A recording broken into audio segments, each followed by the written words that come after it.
자, 이 대선을 앞두고 여야 후보 모두 내부 갈등을 지금 겪고 있습니다. 여당을 담당하는 정치부 임수정 차장, 야당을 담당하는 노은지 차장 나왔습니다.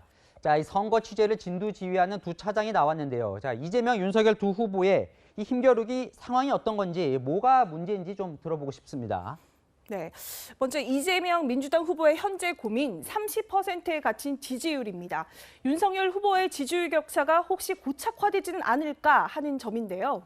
이 윤석열 후보의 지금 지지율은 당 후보 선출 직후 컨벤션 효과 때문이라고 보고는 있지만 이번 주 두 사람의 지지율 격차는 더 벌어졌습니다. 이낙연 전 대표 지지층을 온전히 흡수하지 못했고 이재명 후보의 발언 논란 등이 원인으로 꼽히고 있습니다. 네, 윤석열 국민의힘 대선 후보의 지금 고민거리는 불협화음 없는 반문 원팀 꾸리기인데요. 그 첫 단추가 바로 선거대책위원회 구성입니다. 선대위를 잡음 없이 출범시키는 게 윤 후보의 최우선 과제라고 볼 수 있습니다. 정치 신인 대선 후보의 정치력을 보여줄 첫 시험대이기도 하다 보니까 이준석 대표, 또 김종인 전 비대위원장과 의견 조율을 하면서도 자신이 원하는 인사를 챙기는 게 가장 큰 고민일 겁니다. 네, 조금 더 들어가 보겠습니다. 임수정 차장. 사실 이재명 후보가 문재인 대통령과 회동을 해서 나도 문재인 정부 일원이라고 밝힌 게 아직 한 달도 채 지나지 않았거든요. 네. 차별화하겠다는 생각은 명확한 거죠. 네, 이재명 후보의 발언이 어떻게 달라졌는지를 보면 그 답을 찾을 수 있을 것 같습니다. 이 경제적인 측면도 충분히 인정할 만하고 방역은 말할 것도 없고요. 청년들이 희망을 잃게 된 데 대해서는 여러 가지 원인들이 있겠지만 우리 더불어민주당과 우리 집권 세력의 책임이 없다고 할 수 없기 때문에 저는 3기 민주당 정부가 100% 잘했다라고 생각하지 않습니다. 네, 수위가 점점 세지죠. 이 지지율을 높이기 위해서는 중도층으로 외연을 확장하고 또 정권 교체를 원하는 여론까지 흡수해야 되는 만큼 이 문재인 정부와 차별화 불가피하다는 판단입니다. 그런데 아직 이제 문재인 대통령의 이 국정 지지율이 30% 정도는 계속 나오고 있거든요. 네. 만약에 차별을 할 경우 지지층이 더 흩어질 가능성도 있지 않습니까? 네, 일단은 이 전통적 민주당 지지층 선거 막판에는 결집할 거다 이렇게 보고 있는 것 같습니다. 결국 변화를 원하는 중도층을 잡아야 이 대선에서 승리할 수 있다는 판단 때문에 이 차별화 계속될 것으로 보입니다. 다만 문 대통령의 지지층을 감안해서 문 대통령을 직접 겨냥하기보다는 홍남기 경제부총리 등 정부를 비판하는 형식이 될 것 같습니다. 네, 이 상황에 대해 청와대는 그렇게 유쾌하진 않겠죠? 네, 임종석 전 대통령 비서실장 오늘 SNS에서 이런 말을 했습니다. 이 마지막까지 애쓰는 대통령에게 수고한다, 고맙다 말할 수는 없는 거냐? 이 서로 존중하는 의리는 있어야 하지 않겠냐? 이렇게 쓴소리를 했는데요. 이 차별화에 나선 이재명 후보 측의 불편한 심기를 드러낸 겁니다. 이번에 그 전국민 재난지원금으로 여당이 기재부를 압박한 것을 두고도 한 청와대 관계자, 국회 시간에 정부만 압박한다고 될 게 아니다라고 불쾌한 기색을 보였습니다.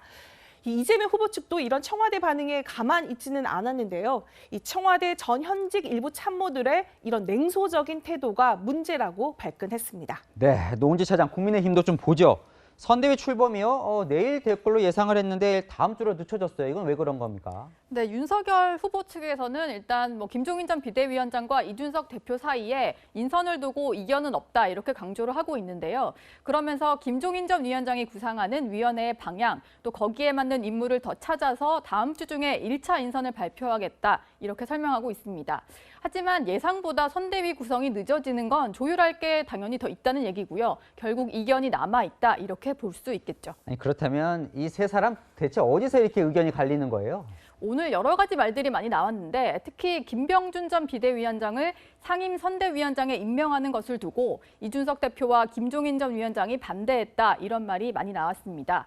또 김 전 위원장이 주호영, 장제원 의원 등 경선 캠프 실세 의원들은 모두 빼야 한다는 의사를 전달했다는 얘기까지 나왔었는데요.